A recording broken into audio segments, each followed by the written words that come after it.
I'm going to show you how to build a highly engaged community, or at the very least, improve your client communication no end. And I'm going to show you the setup and behind the scenes stuff that we use to ensure Content to Clients is an amazing place to be. I've been in quite a few communities and they're pretty stale, but there are ways that you can engineer them to make them thrive. So firstly, the purpose and the benefits of having or running a community. Online communities are getting more and more popular by the day. Lots of people are spending less time on socials to go and interact with other people who have similar likes, interests and goals to them. Why? Because people want to find their tribe. And communities are great for a few reasons. So I'm going to load up with screenshots taken directly from Content to Clients so you can see this in action. Firstly, communities create an experience. So you'll see on screen, Debbie joined Content to Clients, and within minutes she's got people welcoming her.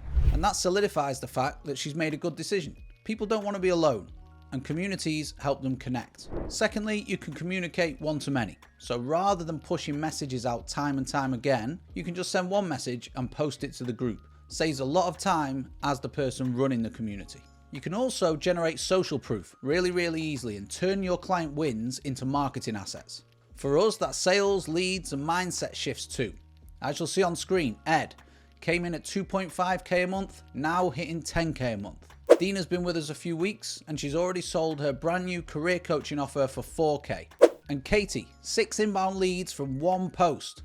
So collecting these and pushing them out on social at relevant times is just going to build the credibility that you have in your space. And after a while, when you have enough people in your community, it becomes self-serving. And you'll see on screen, Dina asked if anyone else had a GDPR or a data privacy contract. And as the person running the community, you don't always have to respond. You'll see 12 replies, 11 other people chipped in. Now this saves you a lot of time. Same with Ed. He wasn't quite sure what to call his discovery or his sales calls. And other people in the community helped him. Now as the person that's running the community, this saves lots of time.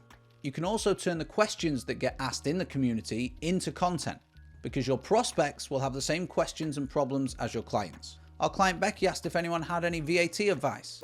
Louise asked what to do with a hot lead. Chris asked the community if he should cleanse his network. Now all of these are great questions that I could turn into content and push out on social. Another community benefit is real-time feedback. This feedback's either going to improve your product or at least let you know that it's working. Lindsay joined last week and she messaged to say that it's amazing. And Johnny's been in the program for 5-6 months and he says it sets the standard. All things that let us know we're onto something good. And this is the final bit of this section, but one of the biggest things is that people forge their own relationships. Laura and Katie recently went live on LinkedIn. When they found out they lived in Barcelona, Maria and Julia met up face to face. And this stuff is powerful because the whole purpose of community should be to make your clients feel like they've found their people. So we want to make sure that it's a welcoming, engaging and exciting experience. Part number 2, when should you start a community? I think pretty much every one of our clients should start one to some degree, not just people with group programs. So even if you work one-to-one or you're a freelancer delivering marketing assets as an example, having a community is going to save you time and it's going to make you more money. Now when you're starting out, your community is going to be small, but that's not a bad thing. It's a positive. It'll be nice and intimate. So don't be put off by only having a couple of people in there. It's still a community. Keep the long-term vision in mind. Once you have 3 or more clients, you can start to introduce meetups.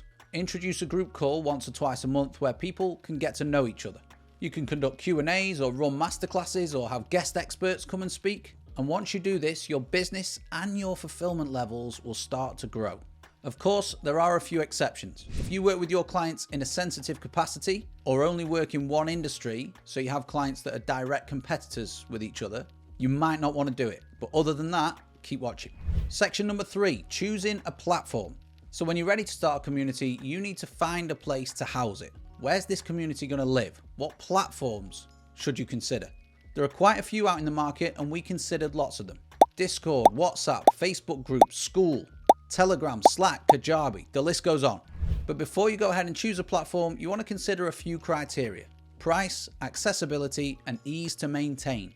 i.e., how much does it cost? Will people use it? And does it take much work to keep it running smoothly? So with that in mind, we looked at WhatsApp.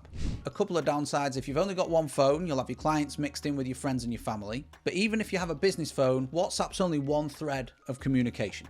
It's exactly the same with Telegram. New people will come into that conversation and not know where to start.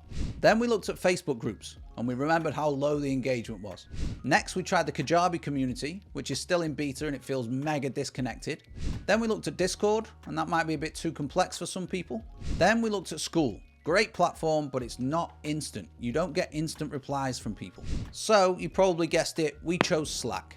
It's free to use, so you save money. You've got the ability to DM people as well, so you can chat with one-to-one clients if required. It's instant, so people get quicker responses, and it's also a bit more addictive. A big one is that it turns your voice notes into transcripts, so you've got more choices of how to interact. And even if someone sends you a voice note and you don't like receiving voice notes, you can read through that transcript. Game changer. Alongside all this, Slack allows automations and integrations, so you can streamline things, which saves you time and money. And I'm going to show you some of the automations that we have set up in a sec. Another big one for me was the ability to have channels. So unlike WhatsApp, which only has one thread, you can choose specific topics within Slack. Keeps things tidier and it's easier to navigate. It also has desktop and mobile apps, not just browser access. This means that when clients go into Slack, they're only going in there with the intention of actually going into Slack. If they open their internet browser, they might get distracted and end up searching for scented candles or something. Cool, so section 4 is keeping clients engaged. If a community fails, it's typically the result of the founder or the person running it not making it exciting enough. They're not keeping their clients engaged. So here are 8 things that you can do to make sure that people stick around and they actually have a good time. Number 1, welcome them and make it easy to start. Prescribe the direction or the action that they have to take next. Number 2, make sure you clearly announce updates, group calls, new course material, things like that. Number 3, big one, be present and actually give a shit. You'll be surprised how many people don't. Brian the other day put a message out into the community asking if anyone had any advice on splitting payments or recurring payments in Slack. So the very next morning, I filmed him a quick tutorial and showed him exactly how to do it. When you're reactive, when you're responsive, it gives people more of a reason to stick around. Number 4, post valuable resources. And they don't just have to be your own. We had Connor Clayton come in and do a 2-hour monster session on YouTube and how to use it. And that's obviously helpful to our clients. So I posted it, and you should do the same with any materials that you think clients will deem valuable. Number 5, shout your clients out. If you see them doing good work, if you see them getting wins, if you see them doing some good things, shout them out in front of the rest of the community. Adam's design skills are crazy. When I saw this, I had to share it inside C2C. Number 6, have different places for things. Now, if you're using Slack, you can use the channels as I mentioned earlier. So I wanted to show you what we use so you have an idea. We've got the announcements tab where we tell people what's coming. We've got a connect tab where people can introduce themselves and then showcase their social links. We've got a content tab for anyone that spies any good content or wants people to check theirs out. We've got DMs and messages because it's a big sticking point for our client is how to transition to certain parts of a conversation when they're speaking to prospects. In this channel, people just give them direction to take the conversation to the next stage. We then have a general channel, surprise, surprise, then a private channel for our event in November. Then we have a general questions channel where people can ask whatever they want and get feedback from the other like-minded entrepreneurs. And then we got a wins channel, which leads me to point number 7, celebrate client wins. The wins channel inside C2C is the place to be. And it's crazy how many people get behind you when you're having a good week or a good month. So incentivize your clients to shout themselves out. We got Becky landing massive retainers, Joe with a 10K plus contract, Adam sold his program for 4 figures for the first time ever, Manuel 50K in sales, Ed sold out his masterclass, Marcus got his first inbound lead, and Susie's diary, well, don't know if I want to be Susie that week. Asking clients to post wins incentivizes other members either to step up or to do more of what they're doing. Friendly competition. And finally, point number 8, gamify the experience. Some of the online gurus won't like to admit this, but games are fun. So every couple of months we incentivize people to take certain actions and pick random winners to reward. Just like we did in September, rewarding financial wins, follower growth, and a couple of other things too. Now, I promised to tell you about automations, so let's jump into section number 5. I appreciate I threw quite a lot at you in the last section, but the good news is most of that can be automated. We use a tool called Zapier. It's free up until a certain point, and then depending on your usage, it costs £20 to £40 a month. And when you've got a few people in a community, it is absolutely necessary. Firstly, we automate welcome messages, so the minute someone joins, everyone knows about it, and the person gets told what they should do next. Then we remind people an hour before each group call on a Tuesday and a Thursday. We incentivize those Friday wins with a regular reminder at 8 a.m. every Friday. And we collect feedback from our clients every single month. Yes, we want to know what's going well, but we also want to know what's not going so well, because then we can keep improving the product and enhancing the experience for them. And finally, we have a monthly reminder for housekeeping. When you've got as many clients as we have and they're all in one space, things can get untidy.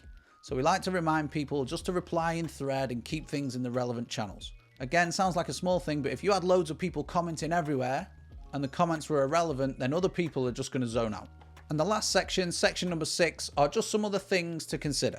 Whatever platform you use, you want to make sure it's tidy and easy to navigate. Communicating this to your members or your clients very early on and repeatedly throughout their time with you will help increase engagement. Next, regardless of whether you're providing coaching or delivering a service, when you're ready, you can bring in people to help. You can bring in team. So if you are a coach, you might want to bring in a head of client success or a client success manager. If you're a service provider, you might want a project director or an account manager, for example. But anyone who is client facing should have access to the community. And lastly, if you do use Slack, don't use too many channels. I've been in some and they take up the whole screen. Try and keep them nice and concise so people know where they've got to go. Anyway, time for me to get back to our community and help some more of our clients out. If you want to find out more about content to clients and how we're helping our clients get some of these amazing results and win more of their own clients using organic content, you can visit the main video on my YouTube channel, or you can head over to my LinkedIn featured section and book a free call with myself or the team. And that's it. Thanks for watching. Adios.